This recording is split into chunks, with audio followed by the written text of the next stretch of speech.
یا آپ کو کسی نے گاڑی گفٹ دی, آپ کو کسی نے کوئی بھی ہدیہ دیا, انڈے والا برگر کھلا دیا, آپ برگر کی تعریفیں کر رہے ہو, برگر کے شکریہ ادا کر رہے ہو. تو ہندو یہی کر رہے ہو, بھائی گائے تم پر احسان نہیں کر رہی, احسان اس ذات نے کیا جس نے اس گائے کو بنایا.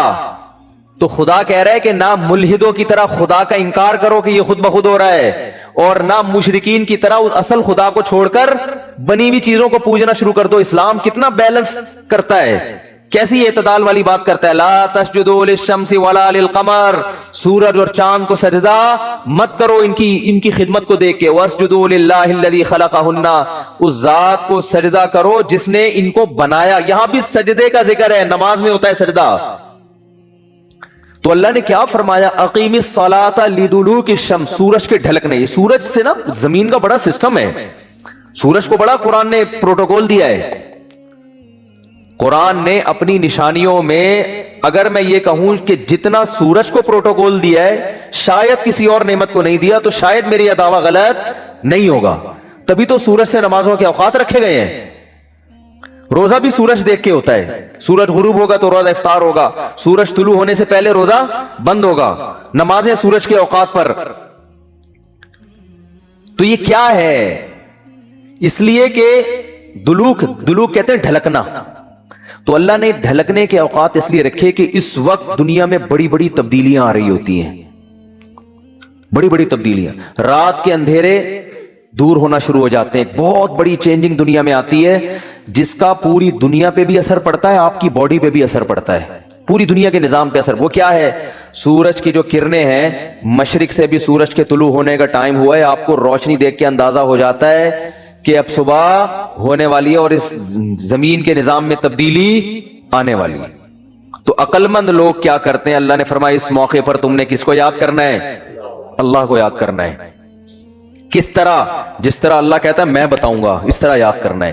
کیونکہ اگر اللہ نہ بتاتا کس طرح یاد کرنا ہے, پھر ہم عبادت کے وہ طریقے نکال لیتے جو غیر مسلموں نے نکالے ہوئے ہیں, عجیب عجیب سے. جب انسان کو پتہ نہیں ہوتا نا کیسے عبادت کرنی ہے, تو لوگوں کی رائے پہ چھوڑ دیا جاتا. فرض کریں اسلام کہتا بھائی صبح سورج کے طلوع ہونے سے پہلے, صبح صادق کے بعد تم نے عبادت کرنی ہے. کیسے کرنی ہے؟ ہر آدمی اخپل طریقے سے کرے. تو لوگوں کے لیے الگ الگ کانسیپٹ ہوتے, کچھ ایسے عبادت کرتے, وہ کہتے ہیں ہم اللہ کے لیے میلے کچھ ایلے رہیں گے. یہ بھی ایک نظریہ ہے لوگوں میں. برما میں گیا, بدھسٹ نظر آئے, 6 مہینے سے کہا جاتا ہے کہ نہائے نہیں ہے. یہ ان کا خیال ہے کہ اس طرح بھگوان کیا ہوتا ہے؟ خوش ہوتا ہے, نہائے نہیں.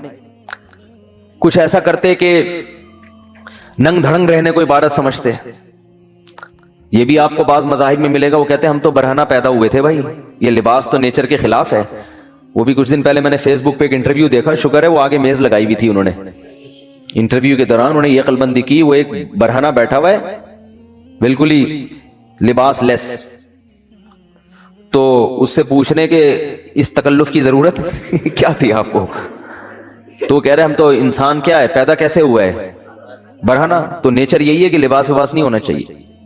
نیچے لوگوں نے طبیعت سے گالیاں دی نا کہ اس کی کوئی ماں بہن نہیں ہے گھر میں. تو یہ بھی ایک عبادت کا ان کے خیال میں طریقہ ہے. بعض لوگوں میں عبادت کا طریقہ یہ ہے کہ ہم گوشت نہیں کھائیں گے, اس سے اللہ خوش ہوگا.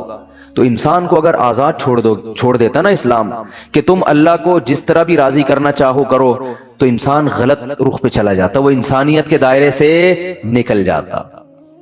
اللہ نے بتا دیا اقیم الصلاۃ لدلوک الشمس. میں پہلے جو نماز کے اوقات ہیں ان کو تھوڑا ڈیفائن کر دوں, پھر میں بتاؤں گا اسلام نے یہ طریقہ کیوں بتایا ہے. پہلا دلوک شمس ہوتا ہے, دنیا میں بڑی تبدیلی آتی ہے صبح صادق, اندھیروں سے روشنی پھوٹنا شروع, پتہ چلتا ہے اب دن کیا ہو گیا, چینج. اس کے بعد سورج پھر ٹکا کباب بناتے بناتے نا ایسے ہوتے ہوتے بالکل بلندی پہ جا کے پہنچتا ہے جس کو زوال کا وقت کہتے ہیں, اور ایک ٹائم آتا ہے بلندی سے دوبارہ نیچے ڈھلکنا شروع کر دیتا ہے. جیسے ہی نیچے ڈھلکنا شروع ہوگا, اللہ نے فرمایا دلوک شمس ہو رہا ہے, بڑی تبدیلی آ رہی ہے دنیا میں. اب سورج ٹاٹا کرتے ہوئے واپس جا رہا ہے. سورج ڈھلکنا دن یعنی جو رات, اس وقت جو انسان کے باڈی میں تبدیلی ہوتی ہے نا وہ اور زمین میں وہ مکمل سارا سسٹم اس وقت چینج ہو چکا ہوتا ہے. تو اس وقت حکم دیا گیا یہاں بھی تمہیں کس کو یاد کرنا ہے؟ اللہ کو یاد کرنا ہے, کیونکہ تم اس کے ماننے والے, اس کا شکر ادا کرنا ہے. اس کے بعد پھر دوبارہ بڑی چینجنگ کب ہوتی ہے؟ عصر کے ٹائم پہ. امام حنیفہ بہت ذہین تھے خدا کی قسم. جو امام ابو حنیفہ کا رحمہ اللہ کا فقہ غور سے پڑھے گا نا, اسے لگے گا امام صاحب کوئی چھوٹی موٹی چیز نہیں تھے. حدیث میں ہمیں نماز کے بارے میں, عصر کے بارے میں مثل اول بھی ملتا ہے, مثل ثانی بھی ملتا ہے. بخاری مسلم کی حدیثوں سے ہمیں پتہ چلتا ہے کہ جس ٹائم پہ ہمارے جو اہل حدیث حضرات عصر کی نماز پڑھتے ہیں نا, اس کا بھی ثبوت حدیث سے ہمیں ملتا ہے. اور یہی ٹائم امام شافعی کا بھی ہے, جو عصر بہت جلدی پڑھی جاتی ہے. پورے سعودیہ میں آپ نے دیکھا ہوگا بہت جلدی عصر پڑھ لیتے ہیں وہ. لیکن امام حنیفہ کی رائے ہے کہ دیر سے پڑھی جائے, جب ہر چیز کا سایہ دگنا ہو جائے. کتنا ہو جائے؟ دگنا. اب بہت سے حضرات کہتے ہیں امام حنیفہ نے اس حدیث کی مخالفت کر دی جس میں جلدی پڑھنے کا ہے. تو امام حنیفہ نے حدیث کی دونوں حدیثوں میں اس حدیث کو لیا جو قرآن کے زیادہ قریب ہے. کیونکہ سورج کا جو ڈھلکنا ہے نا, بڑی چینجنگ, یہ مثل اول پہ نہیں ہوتی, مثل ثانی پہ ہوتی ہے. یعنی جب ہر چیز کا سایہ آپ نے 1 فٹ کا اسکیل رکھا زمین پہ, جب اس اسکیل کا سایہ اتنا ہو جائے, دیکھیں جب سورج بالکل اوپر ہوتا ہے, اس بات کو ذرا ٹیکنیکل طریقے سے سمجھیں, سورج بالکل سر پہ ہوتا ہے تو ہر چیز کا سایہ 0 ہو جاتا ہے. کتنا ہو جاتا ہے؟ اگر آپ خط استوا پر ہو, ایکویٹر پہ ہو نا, تو سورج جب بالکل آپ کے سر پہ ہوگا تو 1 فٹ اسکیل اگر ہے, اس کا سایہ کتنا ہوگا؟ 0, کیونکہ بالکل اوپر ہے نا. اب جب ذرا سا ڈھلکے گا, تو جیسے ہی تھوڑا سا ڈھلکا ہے ظہر شروع, اس پر پوری امت کا اتفاق ہے. پھر ڈھلکتے ڈھلکتے جب اس چیز کا سایہ اتنا ہو جائے جتنی وہ چیز ہے, یعنی 1 فٹ چیز کا سایہ 1 فٹ ہو جائے, تو جمہور علماء کہتے ہیں عصر کا ٹائم شروع ہو گیا. اور بخاری کی حدیث بھی ہے اس پر. لیکن بخاری ہی کی دوسری حدیث سے پتہ چلتا ہے کہ ایسا نہیں ہے. بخاری مسلم کی, چونکہ ابھی میرا یہ ٹاپک نہیں ہے اس لیے میں حدیثیں پیش نہیں کر رہا, ورنہ پورا وہ ٹاپک اختلافی مسئلے پہ چلا جائے گا. اس سے پتہ چلتا ہے کہ نہیں, ابھی عصر کا ٹائم شروع نہیں ہوا, بلکہ ہر چیز کا سایہ جب دگنا ہو جائے گا, 1 فٹ کی چیز ہے, اس کا سایہ کتنا ہو جائے؟ 2 فٹ, تو عصر کا ٹائم شروع ہوتا ہے. اس وقت عصر کا ٹائم شروع. یہ امام ابو حنیفہ کا قول ہے, راجح قول, کہ بہتر یہ ہے, افضل یہ ہے کہ عصر کی نماز اس وقت پڑھی جائے, اس سے پہلے پڑھنا فتویٰ اس پر ہے کہ جائز تو ہے مگر بہتر نہیں ہے. تبھی ہمارے ہاں ہندوستان پاکستان میں دیر سے عصر ہوتی ہے. عرب کنٹریز میں چونکہ فقہ حنبلی کو فالو کرتے ہیں نا, شافعی اور حنبلی, وہ جلدی, اہل حدیث بھی جلدی پڑھتے ہیں. لیکن قرآن میں اگر آپ غور کرو گے تو قرآن سورج کے ڈھلکنے پر, اور یعنی کوئی بڑا تغیر ہونا چاہیے زمین میں, تو وہ جو بڑی چینجنگ ہے نا, اس وقت نہیں ہوتی جب ہر چیز کا سایہ ایک مثل ہو, بلکہ وہ اس وقت ہوتی ہے جب ہر چیز کا سایہ کیا ہو؟ 2 مثل. اس وقت ٹائم بہت چینج ہو چکا ہوتا ہے.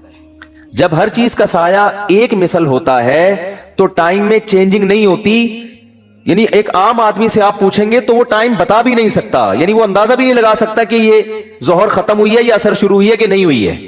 جبکہ جو عصر, جب سورج میں تپش بالکل کم ہو جاتی ہے سورج کی, اس وقت کائنات میں بڑی تبدیلی ہو چکی ہوتی ہے. تو امام صاحب کی دلیل یہ ہے کہ اس کائنات میں جب بڑی چینجنگ ہوگی سورج کی حرکت کی وجہ سے, تو نماز کا ٹائم, کسی نہ کسی نماز کا ٹائم آ رہا ہوگا. تو وہ چینجنگ مثل اول پہ نہیں ہوتی بلکہ مثل ثانی پہ ہوتی ہے. اور ایک اور بھی حدیث ہے امام حنیفہ کی دلیل, بخاری مسلم کی بات چل پڑی ہے, لوگ کیونکہ کلپ بنا کے مارکیٹ میں چلا دیتے ہیں نا, پھر ادھوری دلیل آتی ہے. حدیث میں آتا ہے آپ صلی اللہ علیہ وسلم نے فرمایا, بخاری مسلم کی حدیث ہے, کہ میری اور پچھلی امتوں کی مثال اس مزدور کی ہے کہ ایک مزدور نے فجر سے لے کے ظہر تک کام کیا, اجر 1 قرات ملا. ایک نے ظہر سے لے کے عصر تک کام کیا, اجر 1 قرات ملا. اور ایک نے عصر سے لے کے مغرب تک کام کیا, اجر 2 قرات ملا. تو آپ نے فرمایا کہ عمل قلیلا و اجر کثیرا, جو فجر سے لے کے ظہر تک کام کر رہا ہے بہت زیادہ کام کرے گا, مگر اجر کتنا؟ 1 قرات. جو ظہر سے لے کے عصر تک کام کر رہا ہے, عمل حدیث کے مطابق بہت زیادہ کر رہا ہے, اجر کتنا مل رہا ہے؟ 1 قرات. لیکن آپ نے فرمایا جو عصر سے مغرب کر رہا ہے, عمل کثیرا عمل قلیلا, عمل بہت تھوڑا کیا, اور اجرا کثیرا, اجر زیادہ ملا. یہ حدیث کے الفاظ ہیں. تو پچھلی امتیں کیا ہیں؟ یہود و نصارہ. یہودیوں نے فجر سے لے کے ظہر تک عمل کیا, عمل 1 روپیہ ملے گا ان کو, ایک مثال دے رہا ہوں روپے سے. عیسائی نے بھی بہت لمبا عمل کیا, ظہر سے عصر تک عمل, ثواب کتنا مل رہا ہے؟ 1 روپیہ. اس امت نے بہت تھوڑی دیر عمل کیا مگر اجر کیا مل رہا ہے؟ دگنا. تو یہود و نصارہ اللہ سے کہیں گے اللہ ہم عمل زیادہ کر رہے ہیں اجر کم, یہ عمل کم کر رہے ہیں اجر زیادہ. تو اللہ فرمائیں گے کہ میں تم پہ ظلم نہیں کر رہا,